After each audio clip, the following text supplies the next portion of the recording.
सान्या, हर्षित, ये लीजिए हर्षित और सान्या आपके लिए 50-50 हज़ार रुपए, पकड़िए। Thank you sir. सर, लेकिन इन पैसों का हमें करना क्या है? मिस्टर हर्षित, ये 50,000 रुपए आप दोनों को इसलिए दिए गए हैं ताकि हम ये देख सकें कि आप दोनों में से इन 50,000 रुपयों का कौन सही से इस्तेमाल करता है, और जो भी इन 50,000 रुपयों को बहुत ही सही जगह इस्तेमाल करेगा, यानी इनका बहुत ही सही तरीके से उपयोग करेगा, तो उसको हमारी कंपनी प्रमोशन देगी। Got it? Got it sir. और अब देखना, प्रमोशन तो मुझे मिलेगा क्योंकि मैं हुई इतनी इंटेलिजेंट। मुझे अच्छे से पता है कि इन पैसों का सही इस्तेमाल कहाँ करना है। मिस सान्या, इतना ओवर कॉन्फिडेंट होना भी ठीक नहीं है। ये तो समय बताएगा कि कौन इन पैसों का कितना सही इस्तेमाल करेगा और किसकी प्रमोशन होगी और किसकी डिमोशन होगी। फिलहाल तो आप लोग दिमाग के घोड़े दौड़ाइए और ये सोचिए कि किस अच्छे काम में आप लोग इन 50,000 रुपयों को खर्च कर सकते हैं। क्यों हर्षित? जी सर, मैं अपनी पूरी कोशिश करूँगा कि इन पैसों को सही से इस्तेमाल करूँ और आपको निराश ना करूँ। लेकिन सर, आगे क्या करना है? बस अब करना क्या है, पैसे आप लोगों के हाथ में आ गए हैं, जाकर वो नेक काम ढूंढिए जिसमें आप ये पैसे लगा सकें, और फिर मिलते हैं शाम में मेरे कैबिन में। श्योर। Okay sir.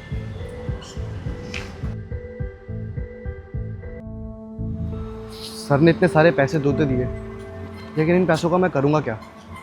अब फिजूल खर्चा भी नहीं कर सकता, कहीं अच्छी जगह ही खर्च करूँगा। तो काम करता हूँ, पहले उस चाय वाली के पैसे चुका देता हूँ। वो दीदी कब से मुझे कह रही थी कि मेरे पैसे दे देना, पहले कर। मुझे अच्छे से पता है ये 50,000 रुपये मुझे कहाँ इस्तेमाल करना है। इन 50,000 रुपये में मैं मॉल में जाके शॉपिंग करूँगी और सर को बोल दूँगी कि मैंने किसी गरीब की मदद कर दी है। मेरा प्रमोशन भी हो जाएगा और मेरी इतनी सारी शॉपिंग भी हो जाएगी। आज तो इतनी सारी शॉपिंग करके मुझे मज़ा ही आ गया। मेम साहब। हाँ बोल। मेम साहब, कुछ बात करनी थी, अगर आप इधर आ जाते तो बढ़िया रहता। क्या बात करनी है? बोल ना, सुन तो रही हूँ। वो दरअसल मेम साहब, हम ये कह रहे थे कि आपका जो बकाया है ना 2,000 रुपया, उसको चुका देते। कौन से पैसे की बात कर रही है? मुझे तो कुछ याद नहीं। मेम साहब, वो चाय वाला जो खाता आपका बना हुआ है ना, उसमें 2,000 रुपये हो गए आपके, उसको चुका दीजिए। अच्छा, वो पैसे? हाँ हाँ ठीक है, दे दूंगी। देख, अभी मेरे पास कोई पैसे नहीं है, अभी मेरी सैलरी भी नहीं आई है, मैं दे दूंगी जैसे मेरे पास आएंगे, समझी? वो दरअसल मेम साहब, हमारी बेटी बीमार है और हमें पैसों की बहुत सख्त ज़रूरत है, इसलिए मेम साहब अपना उधारी चुकता कर दीजिए। और मेम साहब, अगर 20-30 हज़ार रुपया मिल जाता ना, तो हमारी बेटी का इलाज हो जाता। अबे वो जाहिल औरत, तूने मुझे पागल समझ रखा है क्या? या मैंने तेरे घर वालों का मैंने ठेका ले रखा है, या तू कौन लगती है मेरी जो तेरी बेटी का जाकर मैं इलाज करवाऊंगी? तेरे उधार के पैसे देने थे ना, वो मैं दे दूंगी कुछ दिनों में, ये बात तो मैंने तुझे बता दी है। लेकिन तू तो मेरे सर पर ही चढ़ गई है, ना 10,000 ना 20,000, सीधा 30-40 हज़ार की मदद कर दूं मैं तेरी। तू ना मेरी बात कान खोल के सुन ले। अभी तो मैं यहाँ से जा रही हूँ और मेरा मन जब करेगा ना, मैं जब तेरे पैसे दूंगी, अगर नहीं करा तो नहीं दूंगी। तू ना आज के बाद मुझे रोकने की कोशिश भी मत करी, तुझे तो फिर बताऊंगी। आई बात समझ में? पूरा मूड खराब कर दिया। अरे मेम साहब, मेम साहब। दीदी नमस्ते, कितने पैसे हो गए आपके? भैया 500 रह गए। अब आपकी भी मर्जी है तो दो, नहीं मर्जी है तो मत। क्या हुआ दीदी, कुछ बात है क्या? आपने आज से पहले कभी ऐसे बात नहीं करी है, मूड ख़राब लग रहा है आपका। क्या बताऊं भैया, मेरी बेटी बीमार है और उसके इलाज के लिए ना बहुत सारे पैसे चाहिए, जो कि मैं इकट्ठा नहीं कर पा रही हूँ। और एक उधार वाले हैं जो पैसे देने का नाम नहीं लेते, उनसे उधार मांगो तो बेइज्जती कर देते हैं। आई थी अभी आपके एक ऑफिस की मैडम, मांगे थे हम उनसे उधार, हमारा उधार तो चुकाया नहीं। एक मदद मांगी थोड़ी से पैसों की तो बेइज्जती अलग से कर दी, ना उधार दिया ना पैसे दिए, उल्टा सीधा अलग सुना दिया और सुनाकर चले गए। अब ये हम जैसे गरीब लोग जाएं तो कहाँ जाएं साहब? कभी कभी तो यही लगता है कि बस सब खत्म ही कर दें। बेटी के इलाज के लिए कितने पैसे चाहिए? साहब, डॉक्टर साहब तो हमसे 30-40 हज़ार रुपया बोले हैं, पर हम कहाँ से इकट्ठा करेंगे, हमें तो कुछ समझ में नहीं आ रहा है। आप एक काम करो ना, ये 50,000 रुपये रख लो, आपकी बेटी का इलाज भी हो जाएगा। लो। लेकिन साहब, इतना सारा पैसा हम आपका कहाँ से चुकाएंगे? अरे दीदी, मैंने चुकाने की बात करी है, आप पैसे तो रखो, अपनी बेटी का इलाज कराओ पहले फटाफट, वो बाद में देखा जाएगा। लो, मांगे मैंने आपसे पैसे। आपका बहुत बहुत धन्यवाद साहब। आज तो आप हमारे लिए पूरे भगवान की तरह आए हो। बहुत बहुत धन्यवाद साहब, इसका कर्ज हम कभी नहीं चुका पाएंगे आपका। दीदी, आप भी कैसी बातें करते हो। अरे आजकल तो लोग अनजानों की भी मदद कर देते हैं, और आप तो फिर भी हमारे अपने ही हो। आपकी दुकान पे आते हैं, ठेले पे आते हैं, चाय पीते हैं, आपसे खाता चलता है, उधार चलता है, तो इतना फर्ज तो मेरा भी बनता है ना कि मैं आपकी मदद करूँ। तो आप ज़्यादा मत सोचो, इन पैसों को लो और अपनी बेटी का इलाज कराओ। और अगर किसी और चीज़ की भी ज़रूरत हो ना, तो मुझसे जितना बनेगा ना, मैं उतनी आपकी मदद करूँगा। समझे आप? बहुत बहुत धन्यवाद साहब, आपने मेरे लिए इतना कुछ किया। आज के ज़माने में कौन ऐसा करता है साहब। मैं तो बस भगवान से यही दुआ करूंगी कि आप खूब तरक्की करें, खूब आगे बढ़े। बस दीदी, आप ऐसे ही दुआ करते रहो। आप फटाफट जाओ, अपनी बेटी का इलाज कराओ। हाँ, चलता हूँ। नमस्ते।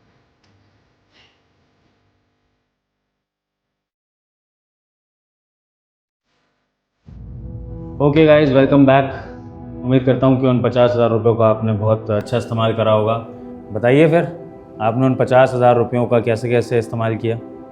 सर मैंने तो उन 50,000 रुपये से एक गरीब की मदद की है। Very nice. और हर्षित, आपने क्या करा उन 50,000 रुपयों का? सर, जो हमारी कंपनी के बाहर ठेला लगता है ना चाय का, जो दीदी बैठती है, वो पूरे 50,000 रुपये मैंने उनको दी थी। क्यों? सर, वो बात दरअसल ये थी कि उनकी बेटी की तबीयत बहुत ज़्यादा ख़राब है, हॉस्पिटल के अंदर है वो। डॉक्टर ने बोला कि 40,000 रुपये लगेंगे, तो मैंने सोचा कि क्यों ना इसकी मदद कर दी जाए। और वैसे भी सर, आपने तो कहा था कि अच्छे काम में पैसे लगाना या ज़रूरतमंद की मदद कर देना, तो मुझे लगा कि इन पैसों की ज़रूरत उनको ज़्यादा है, इसलिए बस मैंने उनको पैसे दे दिए। बहुत अच्छी बात है। मुझे ये सुनकर बहुत अच्छा लगा कि मेरी कंपनी के एम्प्लॉयज़ इतनी इंसानियत रखते हैं अपने अंदर कि जैसे उनको नेक काम करने के लिए पैसा मिला, दोनों ने अपने अपने हिस्से का नेक काम कर दिया। तो ठीक है, आप लोगों की अच्छाई के बेसिस पर मैंने फ़ैसला कर लिया है कि मैं किसे प्रमोशन दे रहा हूँ इस कंपनी में, और जिसे प्रमोशन मिल रही है वो है मिस्टर हर्षित। मिस्टर हर्षित, कंग्रेचुलेशंस मिस्टर हर्षित, आपका प्रमोशन हो रहा है। सर आप ये क्या बोल रहे हो? आप हर्षित को प्रमोशन क्यों दे रहे हो? आपको प्रमोशन तो मुझे देना चाहिए। सर मैंने आपको बताया ना, मैंने गरीब की मदद की है, वो भी पूरे 1.5 लाख रुपए की। इसने तो सिर्फ 50,000 रुपए की मदद की है, और इसके पास क्या ही है, ना क्लास है, ना इंटेलिजेंट है, ना दिखता अच्छा है। ये ना आपकी कंपनी को ना लॉस में ले जाएगा, लेकिन मैं ना सर आपकी कंपनी को और भी फायदे में ले जाऊंगी। आप इसको प्रमोशन देकर ना अपनी कंपनी बर्बाद मत कीजिए। आप प्रमोशन मुझे दीजिए, क्योंकि मैं ही डिजर्विंग हूँ। अच्छा मिस सान्या, आपकी बात भी सुन लेते हैं। तो आप कह रही हैं कि आपने 50,000 मेरे तो लगाए अच्छे काम में, बल्कि आपने 1 लाख रुपए अपने पास से भी लगा दिया। आप इतनी महान हैं। तो मिस सान्या, ज़रा ये भी बता दीजिए कि ये महानता आपने किस इंसान पर दिखाई है? क्या उसके बारे में जान सकता हूँ? उसका नाम, पता, कहाँ से है वो? हाँ सर, वो मेरा एक ना पुराना दोस्त था रवि, मैंने उसकी मदद करी है। सर वो ना बहुत गरीब है, उसे पैसों की बहुत ज़रूरत थी, इसलिए मैंने उन पैसों से उसी की मदद कर दी। उसके पैसे काम आ जाएंगे। Very good miss Sanya. और आपका ये रवि दोस्त कहाँ रहता है? कहाँ गई थी आप इसकी मदद करने के लिए? ये लोकेशन भी बता दीजिए ज़रा। सर वो ना मेरठ रहता है, तो बस मैं ही गई थी वहाँ पर उसको पैसे देने के लिए। वो तो बेचारा गरीब है, वो कैसे आ जाएगा इधर। यहीं से आपके झूठ का पता लगता है मिस सान्या। थोड़ा झूठ तो सोच समझ के बोल लीजिए। आप में झूठ बोलने की अकल है नहीं, और आप हर्षित से अपनी इंटेलिजेंस कंपेयर कर रही हैं। मेरठ यहाँ से कितनी दूर है मिस सान्या, जानती हैं आप? मेरठ आने जाने में कम से कम 10 घंटे लग जाए इंसान को। आप मेरठ गई और आई, वो भी सिर्फ 2 घंटे में। और मैं आपकी बात पे बिलीव कर लूँ कि आप मेरठ जाकर किसी की मदद करके आई हैं। मिस सान्या, आपको क्या लगता है कि आपकी कंपनी का बॉस इतना पागल है कि उसने आपको 50,000 रुपये यूं ही दे दिए? आप दोनों के ऊपर पूरी निगरानी रखी जा रही थी कि आप लोग अपने पैसों का क्या करने वाले हैं। वो चाय वाली याद है आपको, जिसको आप दोनों ने कुछ कुछ पैसे दिए होंगे? सॉरी, सिर्फ हर्षित ने पैसे दिए थे, आपने तो दिए ही नहीं थे। वो चाय वाली हमारी कंपनी के साथ मिली हुई थी इस टेस्ट में, और उसने मुझे सब कुछ बताया कि किसने उसके साथ किस तरह का व्यवहार किया। जब सानिया से उसके उधार के पैसे मांगे गए तो उसने उधार के पैसे भी नहीं दिए, और मदद मांगने पर तो सानिया ने चिल्लाकर उल्टा सीधा भी बोल दिया। जबकि वही हर्षित ने ना सिर्फ अपना उधार चुकाया, बल्कि हर्षित ने चाय वाली को सारे के सारे 50,000 रुपये दे दिए। जबकि हर्षित चाहता तो कुछ पैसे तो अपने पास रख सकता था, लेकिन नहीं, हर्षित ने सारे पैसे उसको दे दिए, जिससे कि ये पता लगता है कि हर्षित के अंदर ना सिर्फ काबिलियत है, बल्कि इंसानियत सही मायनों में है। वो दिखावे के लिए अच्छाई नहीं करता है, वो अच्छाई अपने लिए करता है। और मिस सान्या, आप जैसे एम्प्लॉय से बॉस को इम्प्रेस करने के लिए अच्छे बने रहते हैं और बॉस के पीछे से आप बॉस को भी गाली दे आप ऐसे लोग हैं। तो इसलिए मिस सान्या, आपका डिमोशन होता है और हर्षित का प्रमोशन। और कुछ कहना है आपको miss Sanya? Sir I am so sorry, मुझे माफ़ कर दो, मैं आगे से ऐसा नहीं करूँगी, लेकिन आप प्लीज़ ऐसे मुझे डिमोशन मत दीजिए। चलिए ठीक है मिस सान्या, इस बार के लिए आपको माफ़ कर रहा हूँ। लेकिन मिस सान्या याद रखिए, जिस तरह से आपने इन 50,000 रुपयों का नुकसान करा है, अगर आपने फ्यूचर में कंपनी का कोई नुकसान करने की सोची तो याद रखिएगा भरपाई आप ही करेंगी।